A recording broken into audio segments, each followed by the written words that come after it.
ऊसाचंच. पहिलंच पीक आहे माझं. म्हणजे मग आता तुम्ही हे ऊस काढून राहिले, तुम्ही आता जाणारच असाल. आता जे सगळे करते ते करणार. नाही ना, असं नका करू. तुम्ही एकदा करून पहा, ट्राय करून पहा एकदा. बरोबर आहे ना. कारण की ऑर्गॅनिक कार्बन जो आहे ना, याच्यात ह्याला डिकम्पोज केल्यानंतर सगळ्यात जास्त याच्यात आहे. हां हां. म्हणजे तुम्ही याच्यानंतर दुसरा कोणताही पीक घेणार असाल, चाहे तुम्ही कांदा घ्या, चाहे तुम्ही दुसरं कोणतंही घ्या पीक, नाही आता हे त्याची ना, क्वालिटी इथपर्यंत आहे ना, हा आता इथे आहे ना एवढा फक्त आता परत ठेवणार आहे. आणि ती काढलाय ना पल्लेटला, हां तो काढणार आहे. म्हणजे तो ते नांगरणार आहे. हा गेल्या वर्षीच लावलेला आहे, पण तो जात वेगळी ती काही एवढी खास नाही. आणि नाही, हाऊस चांगला आहे तसा. हा चांगला आहे, पण तुम्ही एकदा ट्राय करून पहा. त्याची एक तर कुट्टी करा, आणि कुट्टी करून तुमचा जो आपला चाहे जवळ शेती नाही. डाळिंबची असेल.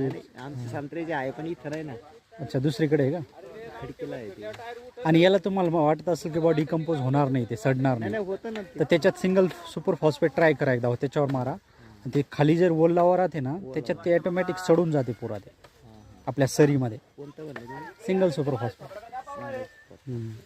थोडा थोडाही मारला ना त्याच्यावर, हा म्हणजे सगळ्यात तर ते ऑटोमॅटिक सडते ते पुरा. सारखं आपलं. पण आता मी इतकं पाहिलंय, शेतकरी त्याला आता ते काडी लावून काडी खूपच जाळतात बिलकुल. जाळल्यानंतर कशी माती पूर्ण कडक होते ना, कडक होते ना, बरोबर. आणि ती मातीची सुपीकता बिलकुल म्हणजे राहतच नाही नाके बरोबर. त्याचे जीवजंतू वगैरे असेल, मायक्रो ऑर्गॅनिझम ज्याला आपण म्हणतो, ते मरतात. गांडूळ असेल ते मरतात. म्हणजे जे आपल्या कामासाठी कामी आहे. याला आहे ना आपण ह्या ऊसाला म्हणजे पहिल्या वर्षी ते ऊसाला नाही बरं का, पण ह्या ऊसाला आपण म्हणजे केमिकल खत वापरलेलंच नाही. मग तुम्हाला हे जर तुम्ही असं जर जाळलं नाही ना, याला वापरायचं काम नाही पडणार तुम्हाला. कोणतंच केमिकल काही सेंद्रिय खत. हो का?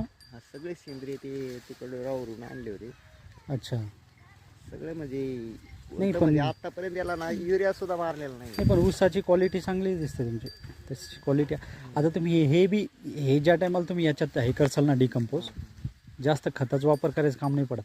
बरोबर ना. असं आहे. आम्ही गेल्या वर्षी केमिकल अजिबात वापरलेलं नाही. नाही नाही, वापरून उघड आता लोक खर्चही लई वाढ राहिला ना त्याचा. एरिया मारा, दुनिया मारा, पण आम्ही अजिबात नाही मारला. एरिया नाही मारला काही. तुम्हाला युरिया टाकायची जरूरत नाही. युरिया म्हणजे नायट्रोजन ऐकलाच नाही याला गेल्या वर्षी. टाकायची जरूरतच नाही पडणार तुम्हाला, हे जर असं केलं तर.